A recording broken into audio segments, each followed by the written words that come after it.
it's now time on Doctor Who Review to come to the longest running Doctor of the official show. The fourth Doctor, Mr. Tom Baker.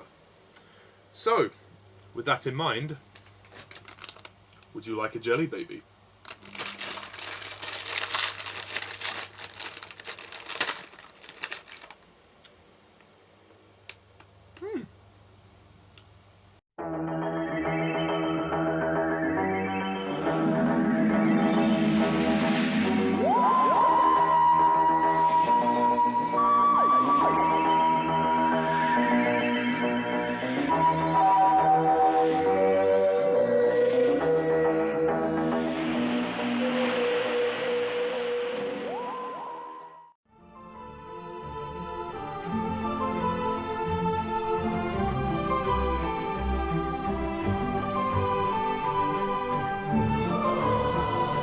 Hello Whovians, and welcome to my review of the... Which number story is this? Sorry, bear with me 1 second. The 75th Doctor Who story, and the first ever story to star Tom Baker as the Doctor. Robot. Dun dun dun! It is also the first story of series... Sorry, not series. Season 12 in the classic series. Robot. So, a while back, we finished up with the Jon Pertwee reviews. I really enjoyed Jon Pertwee. It was a great era, but we now come on to the biggest era of the show, Tom Baker. 7 years, 7 seasons, but it's going to be an interesting watch, so I can't wait. So, the plot of this story is... Mortally weakened by the Spider Queen on Metabolus 3, the Doctor is forced to regenerate. His recuperation is cut short as UNIT investigate a spate of robberies involving components for a top-secret disintegrator gun. The culprit is quickly identified as a highly sophisticated robot built by Professor Kettlewell, which is being ordered to act against its prime directive. Just how is the robot being used to carry out the sinister agenda of the Scientific Reform Society? And can the Doctor rescue Sarah from the robot's clutches and avert a nuclear war? Bum bum ba! Robot. That's the story of this story. Robot. This is a very interesting story. Which of course is the first story which Robert Holmes becomes the script editor. Which is great. Barry Letts is coming to the end of his time as producer. I think this might even be his final story, which he produces. If I'm wrong, do correct me. But how do I think of this story? I like Robot. I think it's a pretty solid Doctor Who story. It's fun, and I think that's a great way to describe it. I think after a lot of serious stories with Jon Pertwee. I mean, Jon Pertwee isn't the most humorous Doctor, but he definitely has his funny moments. But I think Tom Baker's Doctor is certainly much more zany and quirky and out there. I can't deny this story was funny. This is one of the funniest stories in quite some time. Tom Baker's debut performance is absolutely outstanding. I love Tom Baker already, and I've only seen the first story. The moment at the beginning when his head is all scrambled after his regeneration is really funny, and particularly when he's talking with Harry Sullivan and he's skipping along and then he ends up tying him up, which is quite funny. I think that he was very well written in this story by Terrance Dicks, but Baker just completely lets loose. At times he can be a clown, at times he can be very serious. He's just completely alien as well. You can tell this guy is not on this planet. Or not from this planet, sorry.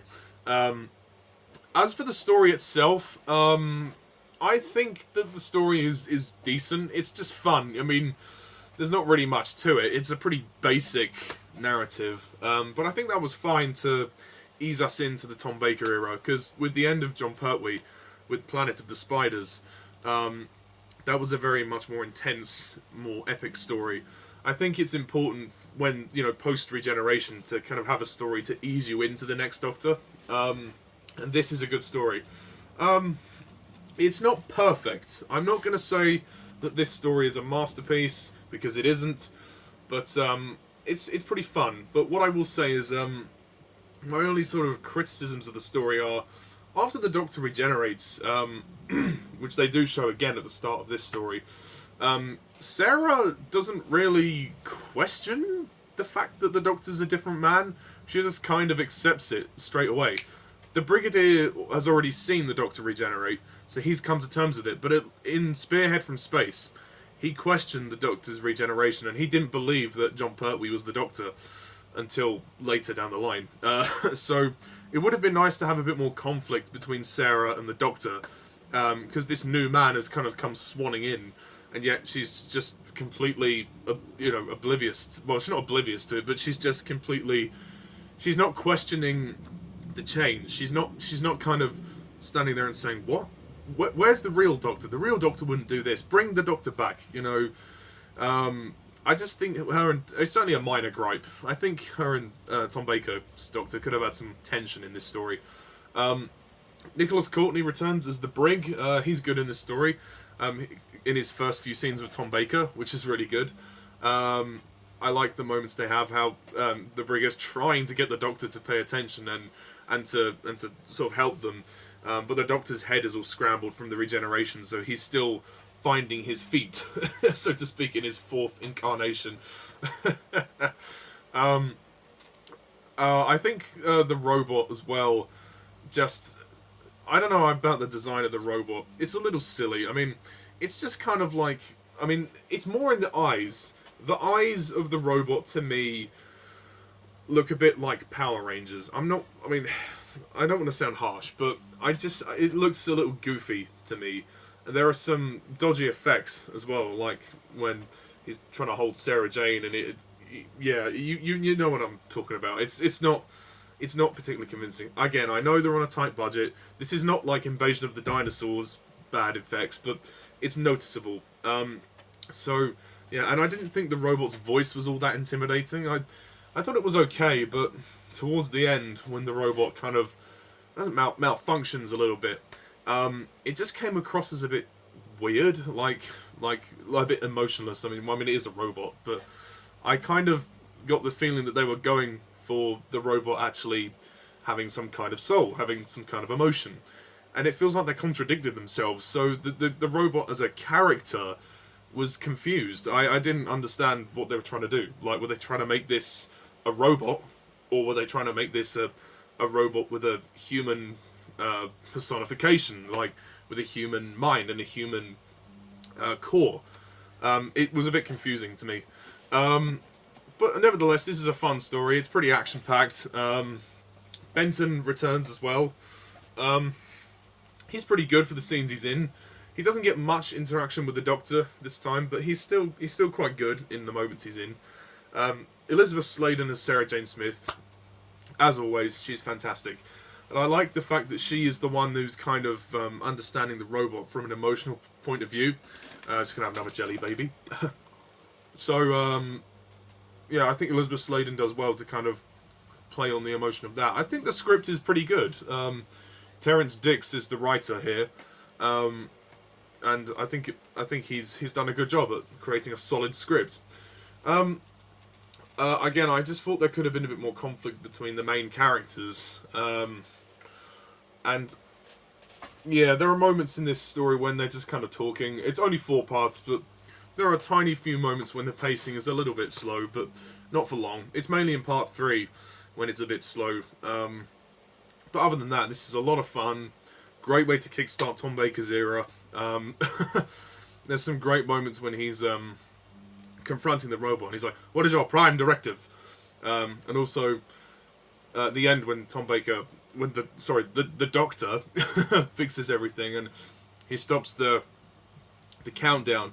Then he smiles. Like, he's got a very sort of toothy smile, and it was like just very, very good performance from Tom Baker. He's a riot in this story, and there's also a very funny sequence when he's trying on his costumes, which I find very amusing.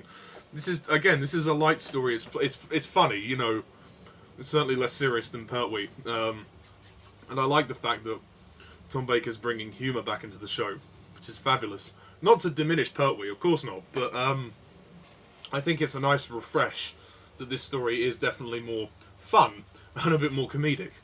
And I really appreciate the humour, and I can see why people rate this guy as one of the best Doctors, or if not the best. Obviously, I've still got 41 stories to go, but still very, very good performance. Also, a new companion is introduced in the form of Harry Sullivan, who I believe is a scientist or scientific officer at UNIT of some kind. He works for UNIT, and he aids them in the mission. He goes and sneaks into the think tank factory, well, the think tank base, to try and help them in the mission. And I like Harry Sullivan. I mean, so far he hasn't done very much. I don't think he was in the story that much. I would have liked him to do a little bit more, but I'm sure we'll see a lot more of him as time goes on. So yeah, I think, and the actor I believe is called Ian Marter. He does a good job. I think he's pretty likable so far. So yeah, that's pretty much all I'm gonna say. The music is also good. I'll give it that. So in the end, I will give Robot an 8 out of 10.